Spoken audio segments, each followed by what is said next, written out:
documents, congressional reports and testimony, and media reports. Those sources credited where appropriate in the text and cited in the select bibliography were used to provide context, fill gaps during periods when the primary sources weren't present, and to confirm or elaborate upon the participants' recollections. Further discussion of sourcing can be found at the end of the book, in a note on sources. Previous accounts of these events in books, magazines, and other media have disturbed and even disgusted the men whose story is told here. Versions with fictionalized dialogue, imaginary incidents, false or exaggerated claims, and sensationalized allegations serve no purpose other than to inflame and obfuscate. The goal of the real security team members is to recount the Battle of Benghazi through as transparent a lens as possible.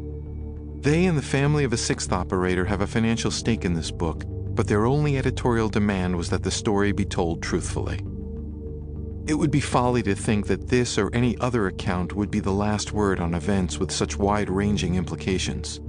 But after so many words have already flowed, with many more to come, consider it the first word directly from the battlefield, from men who know from hard experience and seared memories what actually happened during those harrowing 13 hours.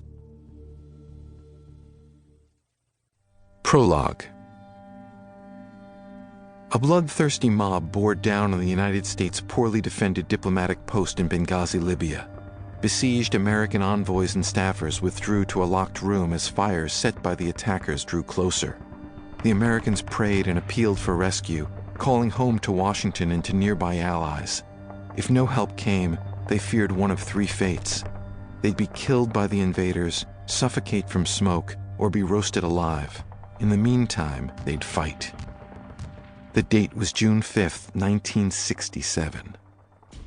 War had just begun between Israel and Egypt, and morning radio reports in Benghazi were filled with false claims that U.S. military planes had provided air cover for Israeli attacks or had bombed Cairo, less than 700 miles away.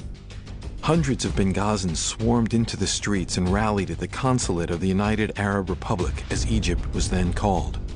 The demonstrators' ranks swelled with some of the 2,000 Egyptian construction workers then in Libya to build an Olympic-style stadium. Soon they turned violent. The throng grabbed cobblestones from the torn-up streets and headed toward a former Italian bank building that housed the American consulate. A handful of Libyan guards fled their posts. The attackers barraged the building with stones and broke through the barred windows and the heavy front door. As the horde approached, the 8 American men and 2 women inside the building frantically burned sensitive documents. The consulate workers were well armed, but the officer in charge, Jon Krasinski, recounted in a memoir that he ordered that no one shoot, lest they enrage the mob further. The Americans tossed tear gas grenades to slow the onslaught. Cornered, they met their enemies with rifle butts and axe handles, then retreated up a wide marble staircase. They took refuge in a second-floor vault used as the consulate's communications hub. Unable to reach their quarry but unwilling to leave, the attackers pillaged the building and set it aflame. Corman feared that the invaders would splash gasoline under the vault door to burn or suffocate the Americans. He kept that thought to himself as fire engulfed the consulate. One consolation for Corman and his colleagues was that the intense heat and thick smoke drove back the mob. The Americans shared 5 gas masks as they destroyed top-secret files and disabled cryptographic machines. Several climbed up to the roof to continue burning documents, but returned inside when a group of men dropped a ladder down from an adjoining roof and rushed toward them. Unable to reach the consulate workers, the attackers cut the halyard that hoisted the American flag on a rooftop pole, allowing it to hang limp down the front of the building. A U.S. Army captain asked Corman's permission to re-raise the flag. Corman refused, but later relented. "I had been a combat paratrooper in World War II," he wrote. "I knew what defiance and a bit of bravura could do for soldiers under mortal stress. A display of courage can be infectious and inspiring, just as an act of cowardice can be demoralizing." Dodging rocks hurled from below, the captain dashed onto the roof and restored the Stars and Stripes to its rightful place.